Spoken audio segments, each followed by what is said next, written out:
Bom, então, continuando aqui, né? O exemplo que eu acabei de falar, da classificação do salão e do Badejo, da ideia da inspiração do teorema de Bayes para resolver essa classificação, é o exemplo do primeiro capítulo, na verdade, o primeiro e o segundo capítulo do livro do Duda e do Hart, como eu comentei, né? Se você fazendo a revisão que eu sugeri antes ainda tem dúvidas, minha sugestão adicional seria você dar uma lida nesse capítulo, né? Antes do que a gente vai apresentar na sequência aqui. Veja que a explicação ela é mais intuitiva do que matemática. Matemática a gente vai começar a ver agora. Então, se você se você tem dúvidas mais matemáticas, não se preocupe porque isso a gente vai dissolvendo agora, né, na sequência. Agora, se as suas dúvidas são mais de interpretação ainda dos termos, ou seja, do que é cada um desses termos do teorema de Bayes aqui, que eu estou representando novamente, né? O que significa esse P de x dado ômega, esse P maiúsculo, né? Minúsculo, enfim, cada um desses caras aqui, exceto o denominador, como eu estou falando, não precisa se preocupar muito agora, né? Mas esses três termos aqui é importante ter uma boa interpretação deles, né? Então, fica a minha sugestão para dar uma olhada lá. Se você tem dúvidas sobre probabilidade, o que é uma função de densidade de probabilidade, ou detalhes mais de probabilidade estatística, então eu sugiro que você dê uma retomada aí em alguns conteúdos, né, sobre esse tema, porque de fato, para essas primeiras aulas, acho que esses pré-requisitos são relativamente relevantes, né? Então, talvez compensa aí estudar esses tópicos novamente, né? Então, como que a gente vai fazer de agora em diante, tá? Para montar esses classificadores estatísticos. Vai ter quatro diferentes abordagens. Eu vou mostrar quatro formas da gente realizar isso na sequência. Primeira abordagem, a mais simples e mais intuitiva, a gente vai conhecer o classificador clássico, chamado classificador bayesiano, né? Ou montar a base para os classificadores baseados em distâncias, né? E para montar esses caras aqui, que é o primeiro caso, eu estou falando desse primeiro caso aqui, a gente vai assumir que tanto o P de ômega maiúsculo, né, para todas as classes, né? Ou seja, todas as probabilidades a priori são conhecidas e todas as PDFs também são conhecidas para todas as classes. Ou seja, eu tenho todas essas informações já disponíveis, então como que eu construo o classificador? No que eu acabei de falar na aula anterior ali, né? No vídeo anterior, foi aonde que eu defino a superfície de separação, sendo que eu conheço tudo isso. Basicamente é ver onde a probabilidade a posteriori, esse P de x aqui, né? É igual para todas as classes, onde tem essa intersecção, e aí ali está a fronteira de decisão. Então, sabendo que eu conheço tudo isso daqui completamente, e isso aqui é matematicamente determinado, como que eu calculo esse cara aqui? Depois a gente vai partir para uma segunda. Veja que esse caso aqui não é muito realista, tá? Mas ele dá uma boa fundamentação para a gente do que vai vir na sequência. Depois a gente vai assumir que só o P de x dado ômega é conhecido. A gente sabe qual é a PDF, mas não conhece os parâmetros dessa PDF. Então a gente vai usar uma abordagem chamada paramétrica, né, para definir os parâmetros, ou seja, a gente vai usar um mecanismo de cálculo desses parâmetros. Pode ser o maximum likelihood, pode ser o maximum a posteriori, pode ser inferência bayesiana, pode ser combinação linear de PDFs. Aqui existem várias abordagens. A gente conhece a PDF, por exemplo, eu sei que ela é gaussiana, mas eu não sei qual é o vetor de médias e qual é a matriz de covariância. Como que eu calculo esses caras aí? É isso que a gente vai ver na sequência. Tá? Eventualmente você pode não conhecer a PDF, mas achar que gaussiana pode ser uma boa abordagem. E testar a partir desse espírito que eu vou mostrar no conjunto de métodos 2 aqui, né? Essa alternativa não é fechada, tá? Então, ela já é um pouco mais realista, já são modelos que se usam na prática. Tá? Aí a abordagem 3 é a seguinte, eu não sei se é gaussiano a PDF, na verdade eu não tenho a menor ideia, desconfio, por exemplo, que não seja, então eu não quero partir do pressuposto que é gaussiano, vou para uma outra abordagem chamada não paramétrica, onde esse cara aqui não é definido por parâmetros, por exemplo, não é uma PDF conhecida, gaussiano é um exemplo que eu estou usando, né, é o mais comum, né? E aí eu vou para abordagens do tipo KNN aqui, né, de vizinhos mais próximos, nearest neighbors, ou as janelas de parsing, né, que é uma outra abordagem aqui, os histogramas baseados em kernel, né, esse aqui é histograma baseado em kernel, Programa baseado em kernel HBK. É um sinônimo aí para janelas de parsing, né? Então, essa aqui seria uma outra abordagem. E a última usando características de dependência ou independência, mais importante, das entradas das features, né? Aí a gente pode construir classificadores do tipo o naive Bayes ou redes Bayesianas, né? A gente vai comentar rapidamente sobre o naive Bayes, que é mais usual. Redes Bayesianas já é um tópico um pouco fora do escopo aqui da disciplina de reconhecimento de padrões, está mais relacionado com Probabilistic Graphical Models, né? Uma área de reconhecimento de padrões. Então, talvez a gente não vai discutir muito esse tipo de abordagem aqui. Então, eu vou começar pela primeira, mais simples, mais intuitiva, assume uma série de coisas que, em geral, não são verdadeiras, mas já dá um bom caminho para a gente poder resolver esses classificadores. Tá? Vamos lá. Então, qual que é o primeiro caso? O primeiro caso, eu considero que eu conheço o P de x e o P de ômega, né? Conheço basicamente tudo que está aqui, né? Então, conheço esses dois caras que estão representados aqui. Então, o que eu vou fazer? Esse P de x, que está aqui, e esse P de ômega que está aqui, né? Bom, então o que eu vou fazer? Eu vou considerar que o P de x dado ômega, ou seja, a PDF, ela é uma distribuição gaussiana multivariada. Tá? É isso que eu vou considerar a princípio aqui. Então, se ela é uma gaussiana multivariada, eu vou pegar a fórmula da aula passada, vou simplesmente colocar ela aqui. Então, eu sei que para a classe ômega i, essa daqui vai ser a PDF gaussiana.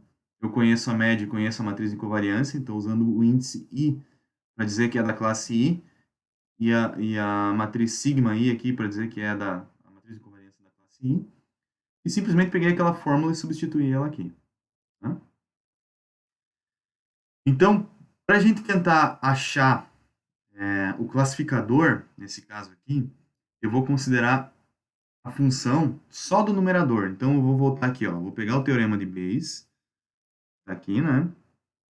E vou usar só o numerador. Lembra que eu estou descartando o denominador, né?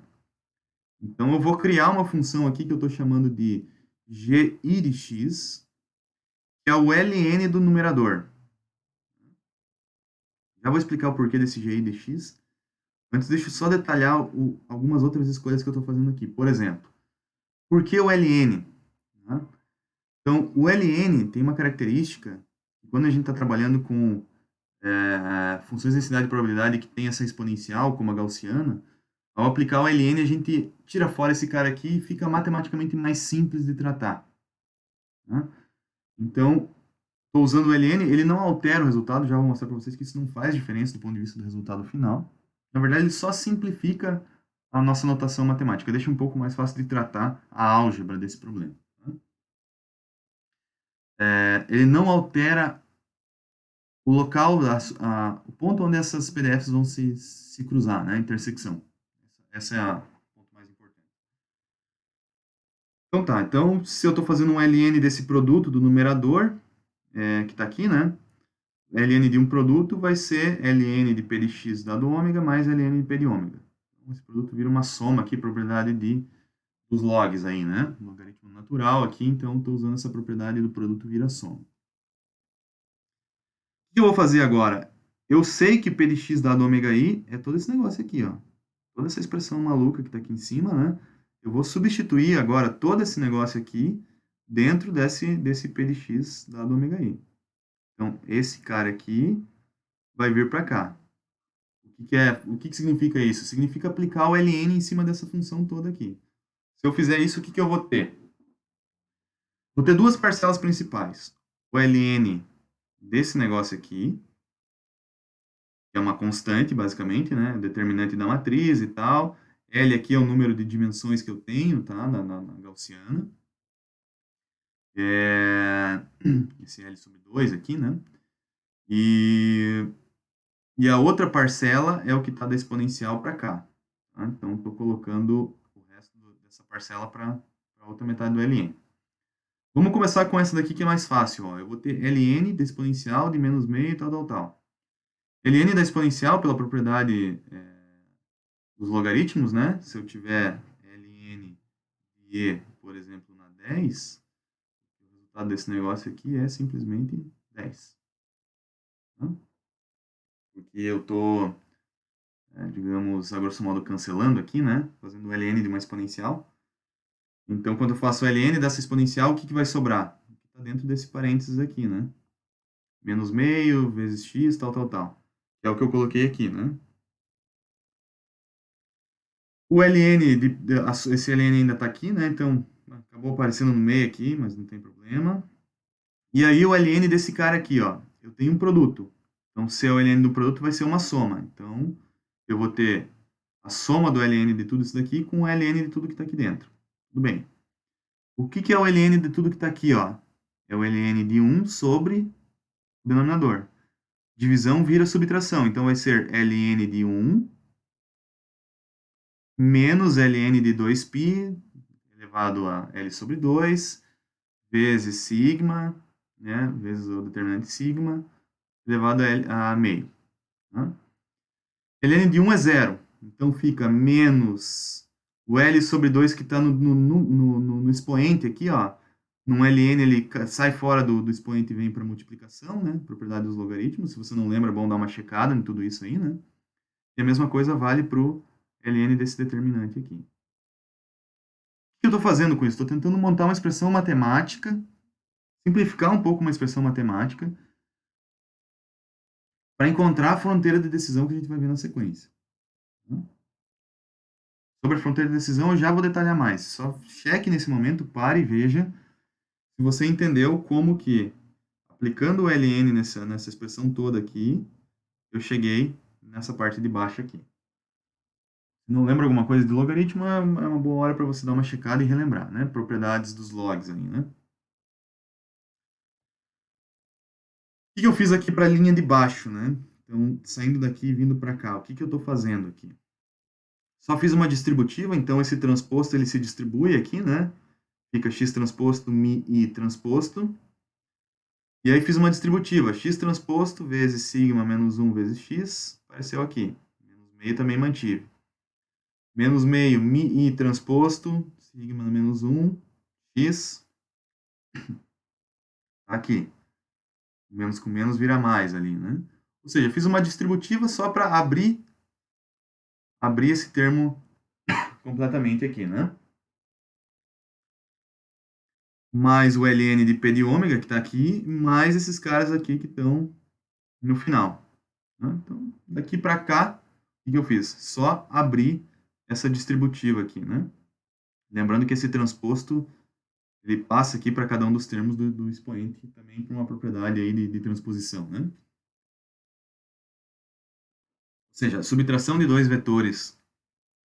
O transposto da subtração de dois vetores é a mesma coisa que cada um desses vetores transpostos e então subtraídos.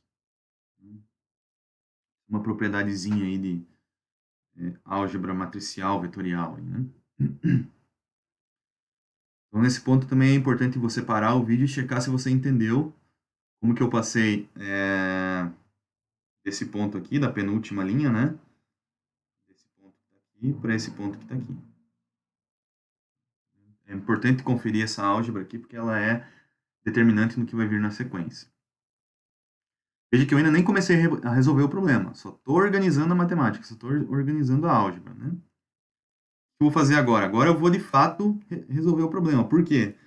Porque eu vou ter um G, uma expressão GI aqui de X para cada classe. Eu vou ter para a classe 1, para a classe 2, para as N classes que eu tenha do problema. Vamos supor que a gente só tenha duas, por enquanto, para simplificar.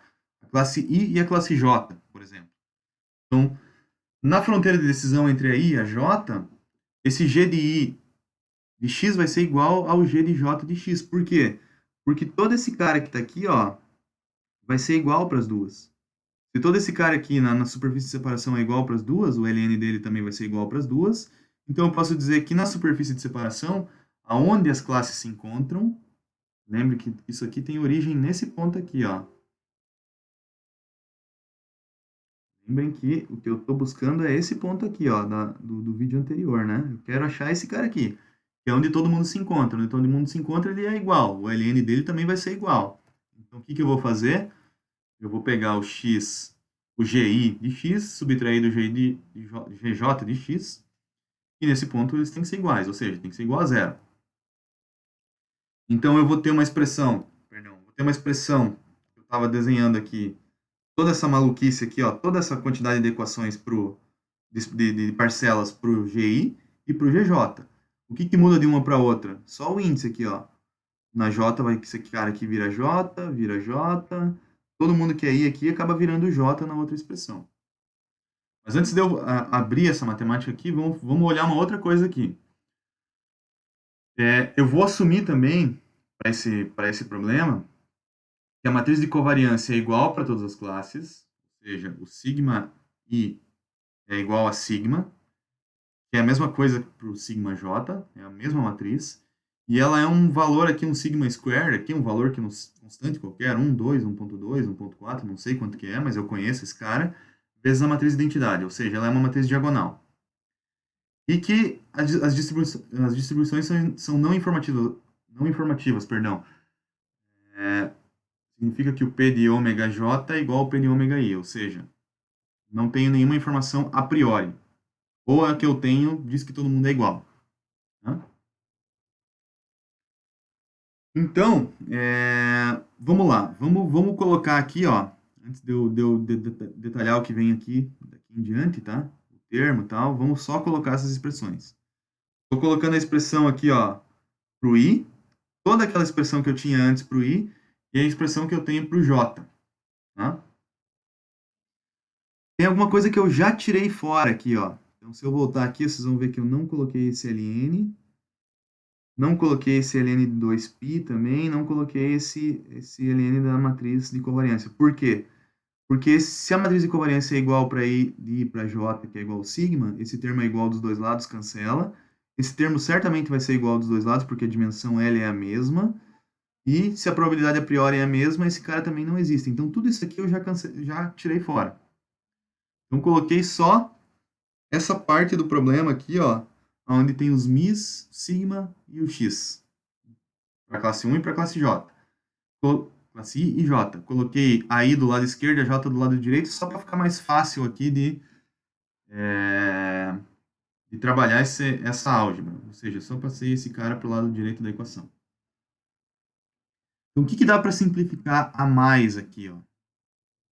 Tem algumas coisas que a gente pode tirar fora. Primeiro, notem que o termo x, aqui, ó, x transposto sigma menos 1x, ele aparece do lado esquerdo, vezes menos meio, e do lado direito. Então, esse cara aqui eu posso eliminar. Já simplificou um pouco mais, né? Aí, o que mais tem aqui? Bom, os meios, né? Tem meio em todo lado, direito e esquerdo. Se eu multiplicar os dois lados da equação por 2, esses caras também somem, né? A matriz de covariância, ela é uma matriz basicamente diagonal, proporcional à matriz de identidade. Então, se ela é proporcional à matriz de identidade, olha só, isso aqui já é um pouquinho mais encrencado. Quando eu tenho um vetor vezes a matriz de identidade, supondo que eu acerte as dimensões aqui, né, desse produto vetor-matriz, o resultado desse negócio aqui vai ser x vezes a matriz de identidade, que vai retornar o próprio vetor x. Tá? Qualquer coisa vezes a matriz de identidade aqui retorna essa qualquer coisa. A grosso modo, tá? Pelo menos no nosso contexto aqui. Outra coisa. Se a matriz de identidade tem um valor constante lá, multiplicando, eu posso tirar esse valor constante para fora aqui, né? E vai virar esse kx, que é a mesma coisa que esse sigma ao quadrado aqui, né? Que eu tenho na matriz de identidade. Então, esse sigma ao quadrado, ele vai cair fora aqui, aqui embaixo e aqui também. Ou seja, ele vai cancelar dos dois lados da equação. Vai ser irrelevante. E o mi transposto vezes a matriz de identidade vai ser o mi transposto. Mesma coisa aqui para o J e mesma coisa aqui para o J. Então, eu posso tirar fora aí, vai lá, em todos esses casos aqui, né, onde tem essa matriz, porque essa matriz identidade vezes o x vai ser o próprio x, e o sigma ao quadrado vai cancelar, assim como eu cancelei todos esses meios aqui, né. Se você tem dúvida, eu estou fazendo isso aqui de maneira mais rápida e mais breve, né, se você tem dúvida, abra, né, isso aí e faça, né, esse detalhe aqui que eu estou colocando, né, para você se convencer que tudo isso aí vai sumir. E no fim das contas, o que que eu vou ter? Eu vou ter um termo aqui que é xt mi i transposto mi i do lado esquerdo, do lado direito xt mi j, e aqui, opa, faltou esse cara aqui que é o mi i transposto x, e esse cara aqui que é o mi j transposto x, e esse cara aqui que é o mi j transposto mi j. Aí o que que eu vou fazer? Eu vou rearranjar um pouco esse equacionamento aqui, de tal maneira que eu vou obter essa expressão final aqui, ó. Eu vou agrupar tudo aquilo que está multiplicando x, né? Mi i menos mi j, transposto aqui, né? Então eu tenho mi i transposto x que está aqui, menos mi j transposto x, menos mi j transposto x, aqui. E aí o que tem mi, estou colocando todo mundo junto aqui, junto com esse menos meio. Da onde que vem esse menos meio aqui? Na verdade, eu vou ter fatores aqui que vão se somar, né, para os mis. Então, vai acabar, digamos, ressurgindo esse termo menos meio aqui, né? Mas, enfim, o que que eu quero dizer para vocês? Se você quiser, você pode checar esse detalhe matemático aqui, né? Como que eu saí aqui desses caras que sobraram aqui, cheguei nessa expressão final aqui, né? Mas o mais importante desse ponto aqui é que eu consegui criar uma expressão bem simplificada que nos fornece aqui qual que é a superfície de separação entre essas classes aqui. Então, estou supondo que as coisas são gaussianas e que montando levando em consideração todas essas coisas que eu estou assumindo aqui, eu montei uma expressão do tipo mi1, mi menos mi j transposto vezes x, menos meio vezes alguma coisa aqui igual a zero. Né? Se a gente for olhar isso aqui, ó, como a gente conhece o vetor de médias que está aqui, né? Isso aqui tem a cara de uma expressão do tipo w, t vezes x, vetor, vetor, mais um w0, por exemplo. É uma equação de reta, no caso unidimensional, ou de um plano, hiperplano, no caso multidimensional. Tá? Ou seja, a superfície de separação para um problema de classificação aonde eu tenho as classes distribuídas de forma gaussiana, eu conheço a PDF, conheço a média, conheço a matriz de covariância e sei que tem esses requisitos aqui, a superfície de separação vai ser uma reta. Um plano ou um hiperplano. Porque tem esse formato aqui. Né? Caracteriza como um classificador do tipo linear, que a gente chama, né? Onde a combinação dos parâmetros mi aqui, né? O w, na verdade, é o mi menos mi j, né? Só dizendo que essa expressão tem essa cara, basicamente. Né? Então, existe uma combinação linear aqui dos parâmetros com as features, x é feature, né? Mais o w0. Então, nessa separação ali que... A separação, ela é nesse formato que é combinação linear ali, né? Então, o que que é importante antes da gente continuar? Só você ver da onde a gente saiu lá, né? Voltando, né? A gente assumiu que a PDF era gaussiana multivariada, criou uma expressãozinha ali, foi simplificando uma série de coisas até chegar nessa expressão final que tá aqui. Poderia até ter parado antes aqui, né? Nessa expressão, mas eu reorganizei nesse formato aqui, porque aí fica mais fácil de enxergar o que está acontecendo ali, né? Nessa relação aqui, nesse formato mais clássico da apresentação desse classificador linear. Então, nesse caso que a gente está analisando aqui, vamos supor que a gente tivesse um problema de três classes, uma classe dada pela matriz, pelo vetor de médias 3 e 2, aqui, ó, é a classe vermelha, classe Mi2, 7 e 4, que é a verde, aqui, ó, tá perto de 7, né? 4, vetor de médias aqui, né? E 2 e 5 na classe azul. Se a matriz de covariância é 2, 2, 2, 2, 2, 2, eu posso simplesmente pegar aquela equação ali, né? E aplicar ela para cada par de classes, essa equação final aqui, né? Veja que a matriz de covariância nem entra, né? Porque esse sigma acaba sumindo, né? E ela vira matriz de identidade, então ela meio que não interessa nessa distribuição aqui, né? Isso vale só para a matriz de covariância diagonal, né? Então, o que eu vou ter aqui? Ó? Eu vou ter uma reta de separação parametrizada pelo μ1 e μ2, essa reta aqui entre a classe azul e vermelha. Vou ter essa reta de separação para vermelho e para verde, e vou ter essa reta de separação para verde e para azul. O que eu preciso conhecer para definir essas retas? μ1 e μ2. Veja aqui a equação. Ó. Só μ1 e μ2. μ1 e μ2 para classe 1 e 2, μ1 e 3 para classe 1 e 3, 2 e 3 para classe 2 e 3, né? Claro. Então, essa superfície de separação é só a equação. Então, por exemplo, entre a classe 1 e 2, conhecendo μ1 e μ2, vai ser pegar o μ1, subtrair do μ2, e eu posso multiplicar por qualquer feature, por qualquer ponto que eventualmente eu tenha, né? E aí eu posso fazer uma nova classificação. Veja que μ1 e μ2 entra aqui, né? Então, é como se eu tivesse uma PDF gaussiana aqui em cima da classe verde, da vermelha e da azul. Fazendo um corte aqui, né, nessas curvas de nível que eu tenho, que está representado nesse gráfico aqui, né? E olhando, então, só a separação que o separador fornece, né? Tudo que cair nessa região aqui é azul, tudo que cair nessa região aqui é verde, tudo que cair nessa região aqui é vermelho. Claro que isso se estende para qualquer região do plano, né, que não está sendo plotado aqui, né? Para todo o espaço de menos infinito a mais infinito, né? Então, a gente deu uma grande volta aqui, né? Fez uma série de simplificações aqui, mas a gente chegou num classificador, que é o chamado classificador Bayesiano, né? Que, na verdade, esse classificador ele é o que de melhor a gente pode obter para essa distribuição de classes que a gente tem aí.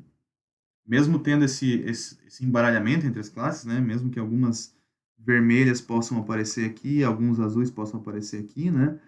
Ainda assim, essa superfície aqui é o que de melhor a gente pode fazer se os dados forem gaussianos e seguirem essas restrições que a gente está impondo aqui, né? E a gente conhecer completamente os parâmetros dessa distribuição. De novo, então, esse formato, por que eu fiz isso? Porque esse é o formato clássico de um classificador linear, WTX mais W0. E vocês podem guardar para a vida de vocês aí, se for trabalhar nessa área, porque toda vez que a gente estiver falando de um classificador linear, fatalmente a gente está falando que ele tem esse formato aqui. O que pode mudar de um classificador linear para o outro é a forma de determinar esse W e o W0. Mas o formato dele é sempre esse daqui, porque ele vai ser sempre uma reta, um plano ou um hiperplano de separação. Bom, vamos ver um exemplo no MATLAB aqui, ó. Só para a gente ver como que a gente usaria uma coisa assim, né?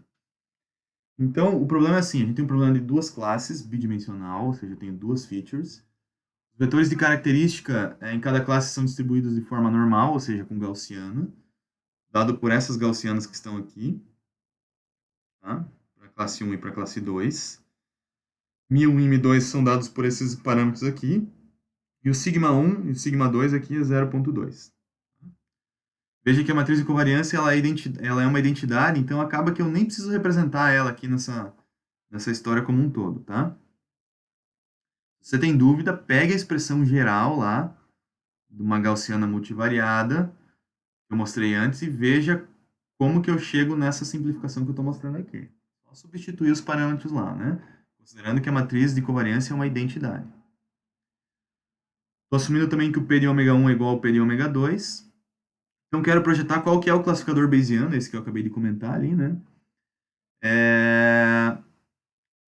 Que dê o menor erro de classificação. Na verdade, ele sempre vai ser o classificador que dá o menor erro de classificação, né? E qual que é o percentual de acerto de classificação desse cara aí? Quantos exemplos desses dados aí ele consegue acertar? E aí depois repetir, mudando o Mi2 para 3 e 3, ou seja, deixando ele um pouco mais afastado do Mi1, né? A classe 2, se eu mexer no Mi2 colocar ele mais para longe do Mi1, né? Fica menos embaralhado. Né? Mas vamos ver, vou pegar esse código aqui, tá na sequência aqui, né? Depois você pode executar esse código também, né? Lembrando que tudo isso aqui é possível de ser executado no Scilab também, no Octave, né? Sem problema nenhum. Então, vou mostrar aqui como é que fica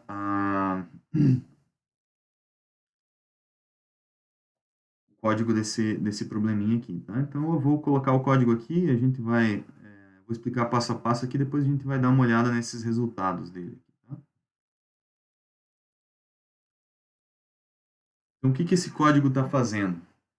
Primeiro, estou criando as duas classes aqui com o vetor de médias Mi1 e Mi2, 1,5, 1,5.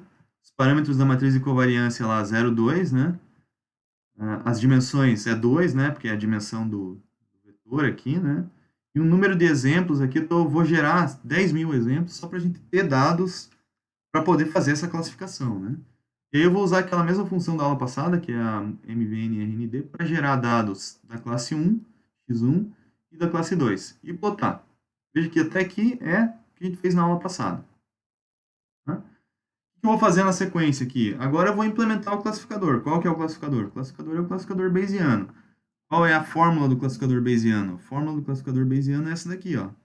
Mi1 menos Mi2 vezes x menos meio, Mi1 transposto Mi1, Mi2 transposto Mi2. Tá? Então, basicamente, o que eu vou fazer? Eu vou criar uma variável que eu estou chamando de MinDiff, né? Mi1 menos Mi2. Né?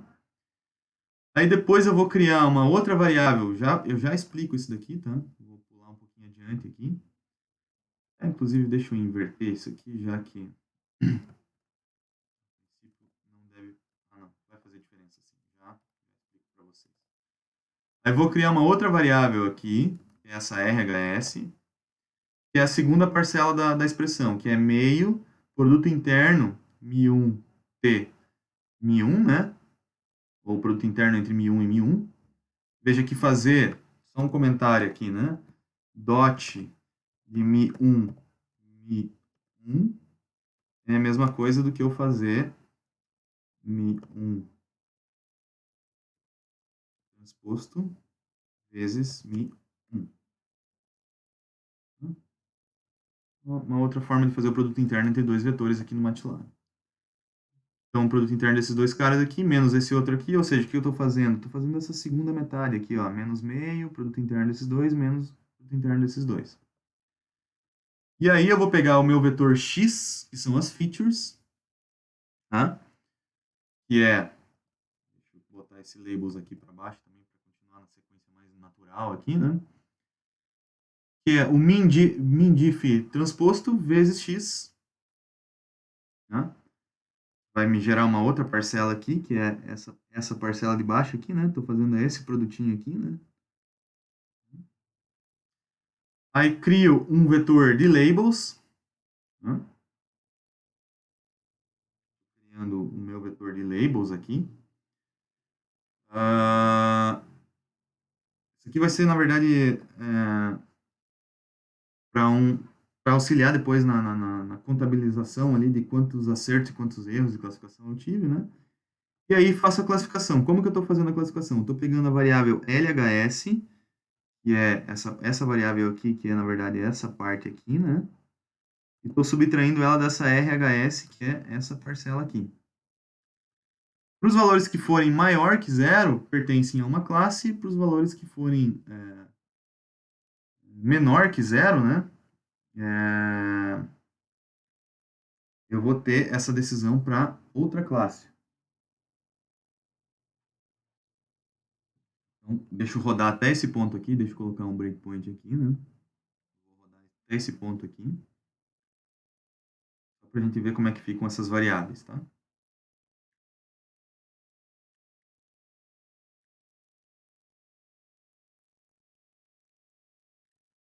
Então, se a gente for no prompt do MATLAB ali, né?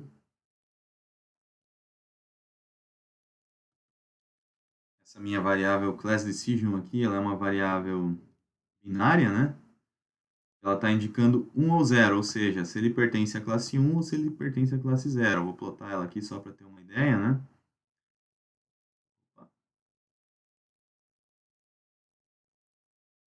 Então, tá uma bagunça aqui, né? Porque são muitos exemplos, né? Alguns pertencem à classe 1, outros pertencem à classe 0, enfim, é o resultado de classificação, né? Bom, aí o que que eu vou fazer? Eu vou simplesmente checar ali, fazer um... O resto do código aqui é uma continha, né? Para checar quantos acertos e quantos erros de classificação eu tive, tá? Então, deixa eu rodar novamente aqui, ó. Aqui está a classe 1, aqui está a classe 2. Rodando, então, esse acerto de classificação, ou seja, aplicando essa expressão e vendo o resultado, eu tenho aqui que meu erro de classificação, que ficou na minha variável error aqui, né, é 21,59%, ou seja, eu acertei 78% com esse classificador. E outro detalhe que é importante você pensar, esse classificador, como ele é uma reta, ele vai estar passando bem no meio das duas classes aqui, mais ou menos nessa região que eu estou passando com o mouse aqui, né? O que acontece se eu colocar lá aquele valor de 3 e 3 para outra classe? Vai ficar um pouco menos embaralhado, né? E aí o que eu vou ter é... Vou rodar novamente aqui, né? Classes mais bem separadas, com uma reta aqui que passa no meio entre as duas, né? Que é o classificador bayesiano que a gente está fazendo. Eu quase acerto 100%, né? Visualmente a gente consegue até enxergar isso aqui, né? Então, se eu voltar aqui, ó, for me ver meu erro, ó, tô com 99% de acerto de classificação, né? Claro, as classes estão mais bem separadas, né? Então, é importante você pensar aí que o classificador bayesiano ele é limitado a uma reta, né? Mas conhecendo e tendo em vista todas as restrições que a gente colocou para esse classificador, ele é o que a gente pode ter de melhor. Na verdade, não existe nenhum classificador melhor que ele é a nossa referência aí, né, de acerto de classificação. Ok? Bom, voltando aqui, então depois você pode brincar um pouco mais com esse exemplo e entender também, inclusive, um pouco melhor como é que eu fiz esse cálculo aqui do acerto de classificação, né? Mas eu vou seguir adiante aqui, porque esse aqui é um detalhe mais de código do que de interpretação matemática da coisa aqui, né? Onde que está o classificador? O classificador está nessa continha aqui, está na implementação, basicamente, dessa equação aqui, né? A gente deu toda a volta, mas o classificador, no fim, ele é simples, né? A volta que a gente deu é grande, mas o classificador ele é relativamente simples. Bom, continuando a nossa discussão aqui, né? Nesse caso particular, onde a gente tem aqui essa matriz de covariância diagonal, e as probabilidades a priori são iguais, né? A gente também pode usar o que a gente chama de classificador baseado na menor distância, né? Por exemplo, a distância euclidiana, né? Então, posso pegar o padrão que eu quero classificar, medir a distância euclidiana, a norma L2 aqui, né? Tem um 2 aqui, mas normalmente a gente não representa o 2 aqui, né? Não lembra de normas, dê uma olhada lá nas normas L1, L2, as normas mais usuais de álgebra linear lá, né? Para recapitular. Meço a distância do padrão que eu quero classificar para a média de cada uma das classes. Se ele estiver mais perto da média da classe 1, ele pertence à classe 1. Se estiver mais perto da média da classe 2, ele pertence à classe 2. Quando que isso é possível de usar? Quando a gente tem essa restrição aqui. Tá? Se não respeitar essa restrição aqui, não dá para usar esse tipo de informação. Okay? E essa segunda aqui também é bem relevante. Né? Porque a gente não estaria usando o classificador bayesiano. Ou seja, se respeitar essas restrições, usar a fórmula do classificador bayesiano ou um classificador baseado na distância euclidiana é a mesma coisa. Se o sigma for não diagonal, ou seja, eu tenho uma matriz de covariância que deforma um pouco a distribuição das classes em relação a essa versão mais arredondada, digamos assim, né, das classes, né? Mas mesmo assim o P de ômega i é igual ao P de ômega j, eu tenho que usar então a distância de Mahalanobis, né? Então é uma distância que leva em conta a matriz de covariância. Faço a matriz de covariância ao inverso, o inverso dela aqui, uso essa expressão para determinar a distância entre a classe MI, né, e o padrão que eu quero classificar. Então, o nome dessa distância aqui é a distância de Mahalanobis.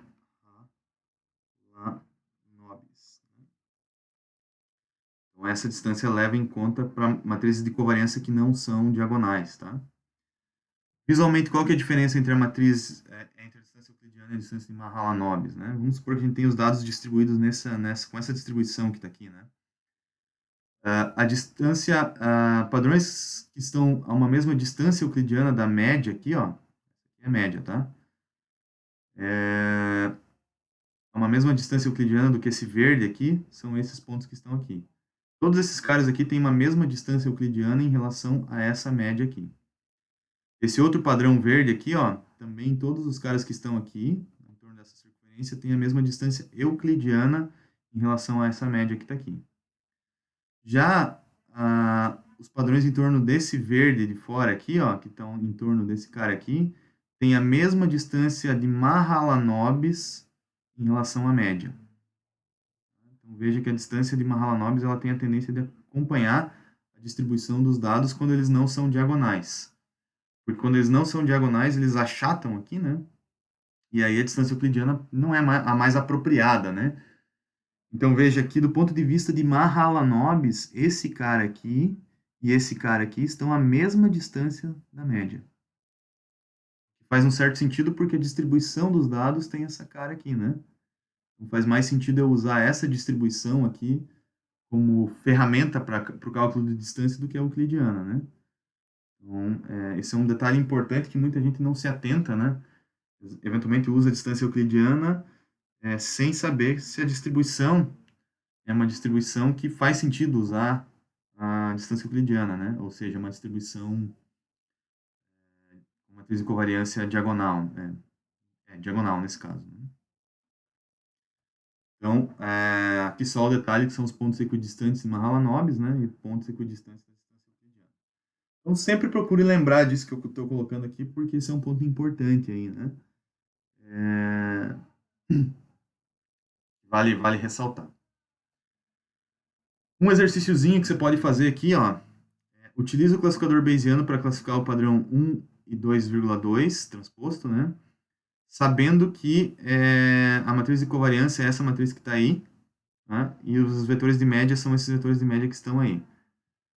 Eu vou pausar o vídeo aqui um pouquinho, gostaria que você tentasse calcular isso aí, então, levando em conta que você tem que tomar alguns cuidados, tá? Então, eu vou parar aqui, também sugiro que você pare um pouquinho aí, talvez se precisar de mais tempo, pare mais tempo, porque fazer essa conta aqui não é tão trivial, então para aí e tenta calcular antes da gente continuar, que eu vou mostrar a resposta na sequência.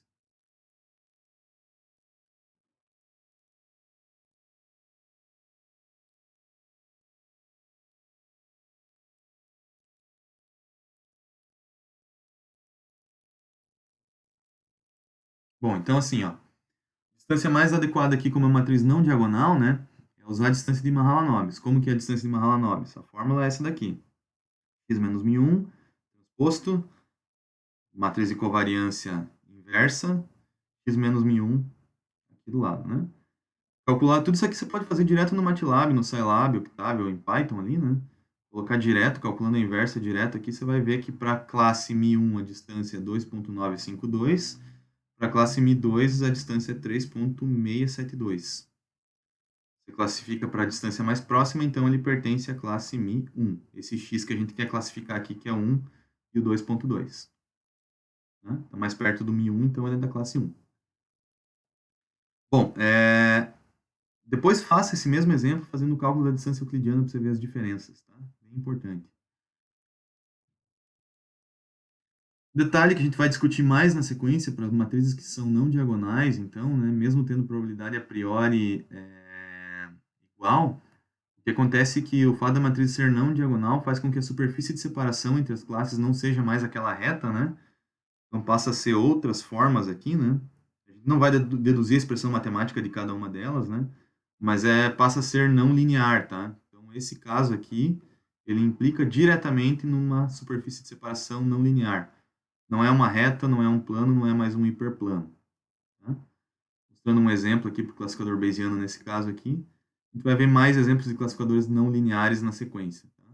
Os exercícios que eu proponho para vocês, tem alguns casos desse aqui para vocês implementarem.